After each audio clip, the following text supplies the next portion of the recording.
It's Tuesday, the 29th of June 2021. Welcome to Fear and Greed, the business podcast that sets you up for a successful day. I'm Sean Aylmer. AstraZeneca to become available to all adult Australians as the spread of COVID cases across the country picks up pace. That's our main story. Also coming up in today's podcast, the share prices of retailers jump as travel and tourism stocks are sold off hard. Telstra sets a record for 5G transmission in regional Australia, and the sniping in the Federal National Party hits a new level. Immediately after the podcast, stay listening for my chat to Evolution Mining Executive Chair Jake Klein about the gold market. But first, here's a brief look at markets. Wall Street was mixed. The Dow Jones Industrial Average was down 0.5% in early afternoon trading, while the S&P 500 was up slightly. The tech-heavy's Nasdaq hit a new high, up 0.7%. European markets were lower, with London's FTSE down 0.9% and the Stoxx Europe 600 0.6% lower. The S&P ASX 200 closed down ever so slightly yesterday, which was a pretty fair effort, given the escalation of the coronavirus crisis across the country. The shift towards COVID stocks was in full force. Online retail and Temple & Webster's share price jumped more than 10%. Kogan.com.au was up 6.7%, while Harvey Norman jumped more than 2%. Woolworths finished the day 3% higher. Wesfarmers, which owns Bunnings and Officeworks, rose 1.3%, and Coles was up 0.6%. But there was a commensurate move away from travel stocks. Flight Centre was 3.5% lower, Qantas was down 4%, and Webjet was off almost 5%. But the worst performing large cap yesterday was Afterpay, which tumbled 7.5% after its big jumps last week. In fact, it was the worst performing top 200 stock. Fellow buy now pay later group Zipco was also off, down more than 7%. Oil prices hit a new 3-year high yesterday, ahead of a meeting of OPEC producers later in the week, though they fell overnight by more than 2%. Growing demand for fuel during the northern summer and still restricted supply is driving that market. Gold prices were flat. The Aussie dollar is trading at 75.7 US cents. The local unit is the worst performing major currency during the past 3 months, according to Bloomberg. That's because it was highly performing as a result of the country's success in keeping a lid on COVID cases, but that's now all unravelling. And reports out of China suggest the price of coal will fall in coming months. China's state planner said it expected the lack of coal supply would ease in July thanks to higher production and growth in hydropower and solar power.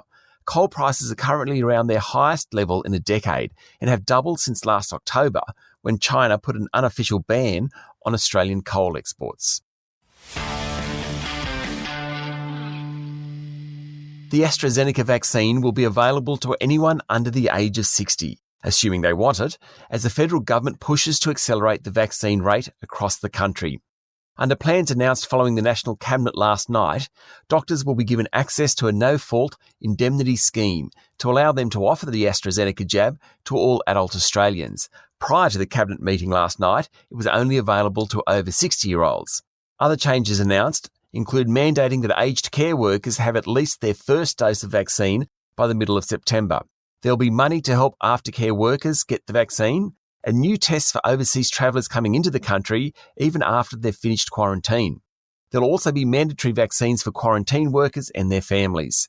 Prime Minister Scott Morrison said over time, as vaccination rates increase, restrictions on entering the country will be relaxed, particularly for students and much-needed workers.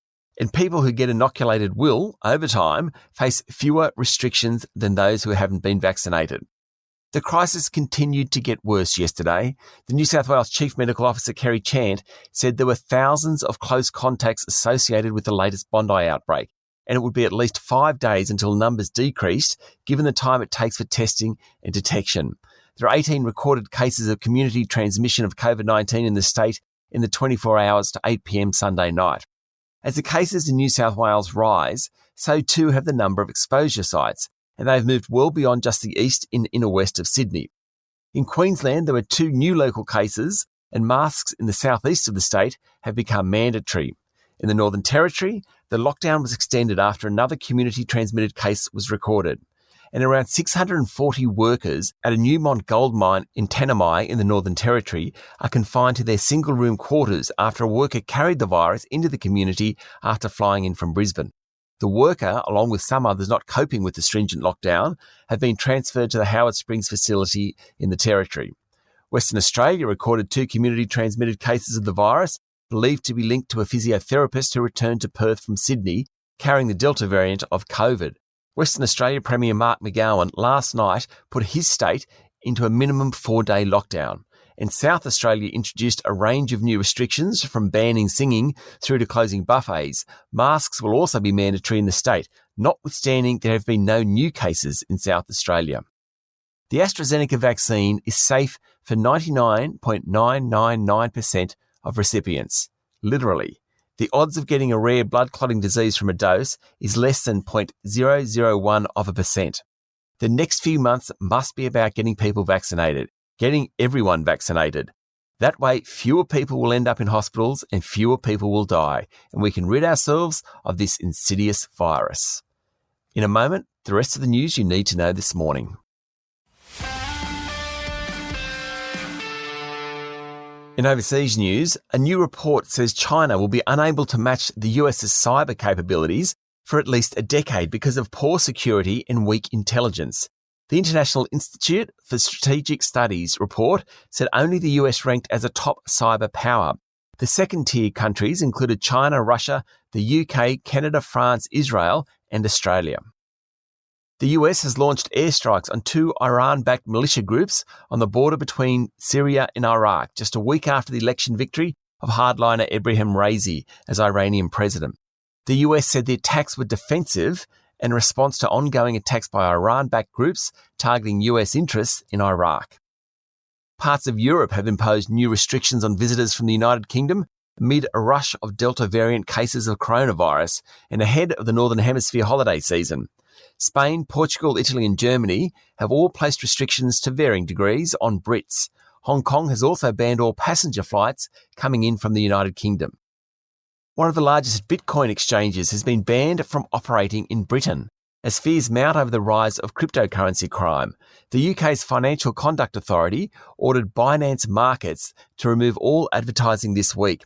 Regulators from Japan, the US and Germany have also raised concerns. The move didn't hurt leading digital token Bitcoin. It's currently trading at close to $35,000 a unit, well down from its peak earlier in the year, but relatively stable over the past month.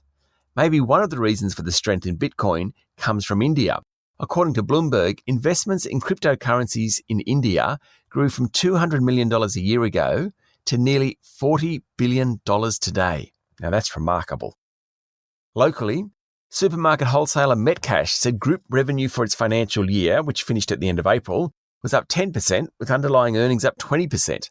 Chief Executive Jeff Adams called it a standout year, highlighted by liquor and hardware sales, the latter through its Mitre 10 and home timber and hardware stores. The group will pay a 40% higher dividend, has launched a share buyback, and will purchase a further 15% of Total Tools franchise. It already owns 70% of the specialty tool maker. Metcash did well from COVID-19. While its share price rose 0.7% yesterday, it's up 36% over the past year. Westpac will exit the motor vehicle finance sector, having agreed to sell $1 billion worth of auto loans to Cerberus Capital Management. It will help simplify the Westpac business, and that's becoming something of a trend among the major banks. Last week, Commonwealth Bank agreed to sell its general insurance operations for the same reason. Under the deal announced yesterday, Westpac will retain some auto loans and will run them down progressively. Telstra said it had set a global record by transferring 5G data between 2 locations 113 kilometres apart. 5G, the technology which is needed to allow driverless cars and the so-called Internet of Things, has a much lower range than 4G. You need more connection points and repeater stations. It's why introducing 5G across a country as vast as Australia is a mammoth task. Transferring data 113 kilometres apart using the 5G network is really quite an achievement. Telstra said it had achieved 75% coverage of the population on its 5G network so far, though that's very concentrated around the big cities. Around 99.5% of the population has access to 4G. Gold Road Resources share price fell 7.5% yesterday after it said production in its Gruyere mine in Western Australia will be lower than expected because of disruptions to the processing plant at the site. It also pushed up its anticipated all-in sustaining costs. That's the overall cost for producing an ounce of gold due to lower production and plant maintenance. As I mentioned in yesterday's show, the federal government released its intergenerational report, a look at what it expects the economy to be like in 40 years. The pandemic has slowed migration, and along with lower fertility rates, will hamper future population and economic growth rates. The population will get older, putting more stress on welfare and health services. Treasurer Josh Frydenberg said there were early warning signs for the government and the country. I think these intergenerational reports that come out every 5 years or so are a great way of thinking about the future, but it's hard to believe they can predict 40 years from now. Demoted Veteran Affairs Minister Darren Chester has come out all guns blazing against his party's new leader, Barnaby Joyce. The Nationals' former minister, who was a long-time supporter of Michael McCormack and as a result lost his ministry in a weekend reshuffle, said Mr Joyce's telephone manner during his sacking was incoherent, and I quote, "I couldn't actually explain what he was even saying to me. So, people of Australia, brace yourself. There'll be more conversations like that." Another demoted Nat, Keith Pitt, was less vitriolic, but only just. He said he was disappointed about being demoted, but in the game of snakes and ladders, he'd landed on a snake. And Buy Now Pay Later group Split It has signed a deal with a Saudi Arabian startup to offer a white label product in the Middle East. It pushes the group beyond its Australian, UK and North American markets for the first time. The startup, called Tabby, already has 2,000 merchants on its platform. Keep listening because up next is a Fear and Greed Daily interview. I'm talking to Jake Klein, the Executive Chairman of Evolution Mining.